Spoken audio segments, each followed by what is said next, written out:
नागपूरमध्ये काल झालेल्या अतिवृष्टीला 12 तास उलटले तरीही बेलत्रोडी या गावातील शाळा आणि रस्त्यांवरील पाणी अद्याप कायम आहे।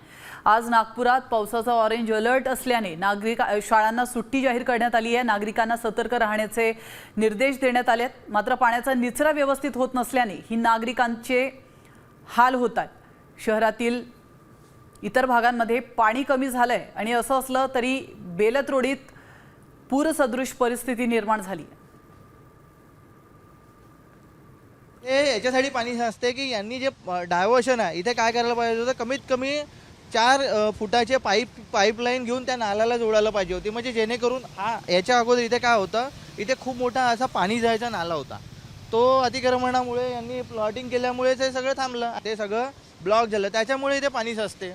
आणि इथून नाला होता, हे यांनी काय केलं, हे जे इथे पायपिंग करायला पाहिजे होती किंवा नाला जसाच तसा ठेवायला पाहिजे होता, ते सुद्धा हे स्थानिक प्रशासन करू शकलं नाही गेल्या कितीतरी वर्षापासून, त्याच्यामुळे इथे पाणी साचते।